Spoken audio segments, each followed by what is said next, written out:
long time ago, my grandfather, Harry John Score, fired up my imagination and instilled in me a deep love for history with countless stories of his past.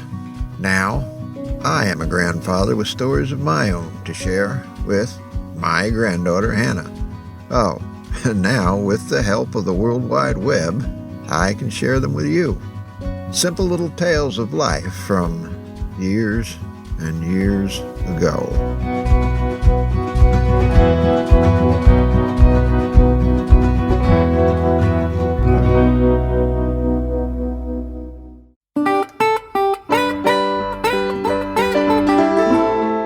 Of all the hard realities of agriculture, and there are many, the most consistent of all is the brutally hard reality that farming is among the most dangerous occupations ever thought up by humanity.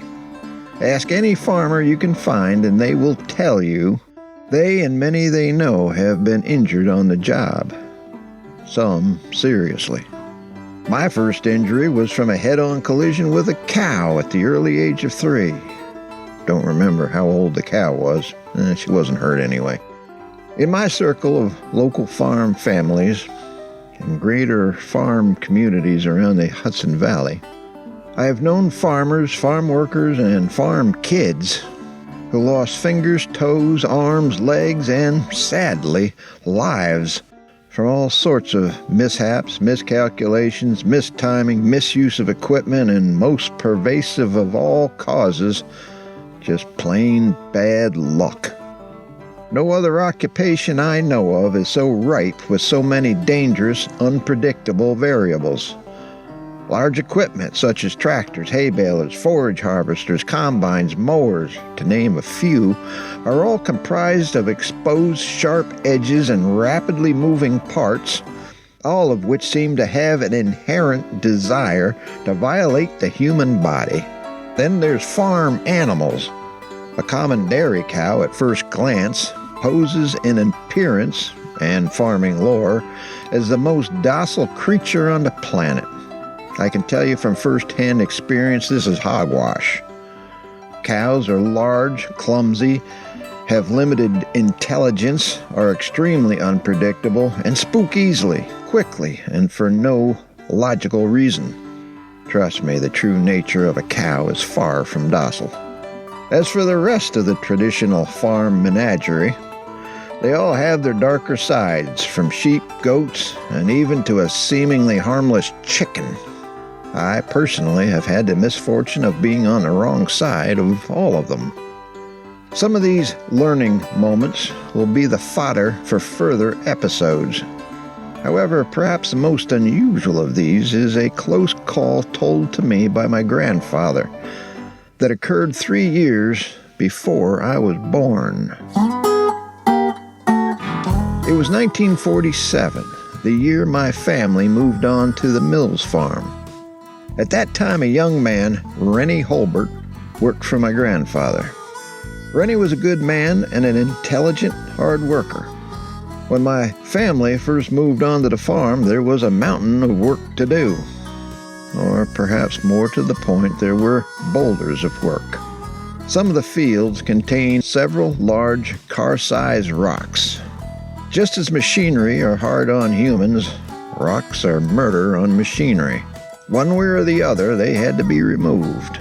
Now, back in the day, our largest, strongest tractor was an early model of the venerable International Harvester Farmall H. Even though it was one of the most widely produced and most sold tractors of its day, it topped out at a whopping 24.17 drawbar horsepower.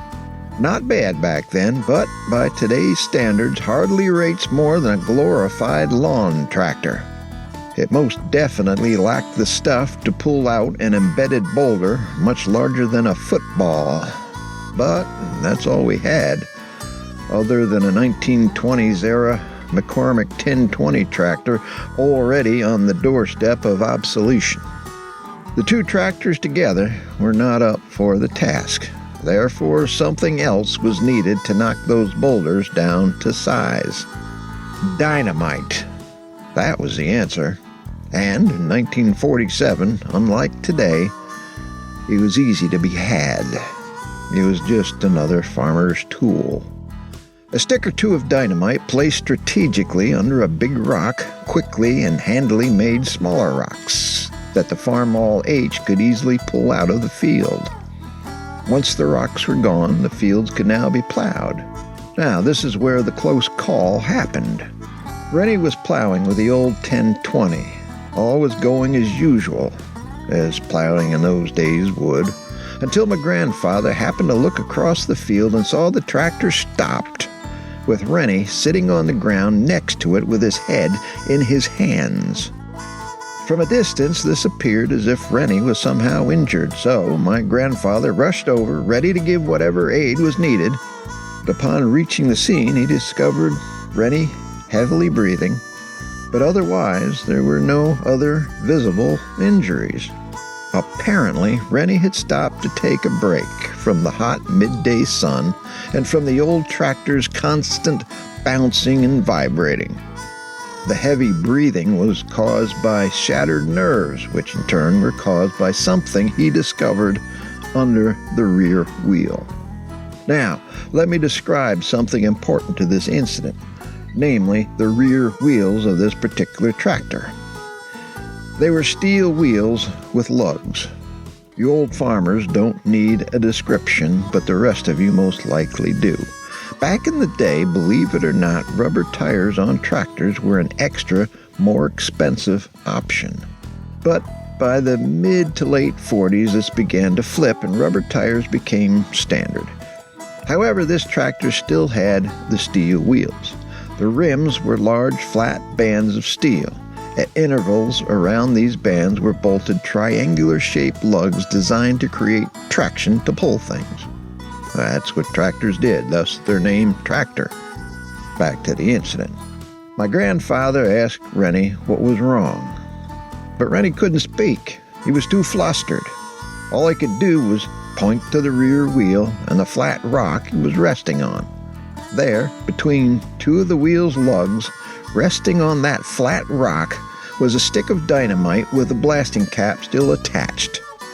When Rennie dismounted from the tractor, he noticed the dynamite and where it was, and realized he had come a couple of inches away from being downsized, much like all those boulders.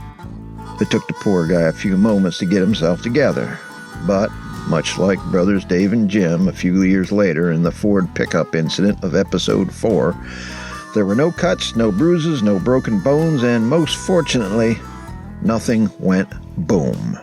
Just as many other hired hands that worked for us did, Rennie went on to do greater things in life. But he still remained close to my family and me. Quite often, even far into my adult life, whenever I would meet up with him, he would still recount the day he straddled disaster. Be careful out there, farmers. Stuff like that could hurt.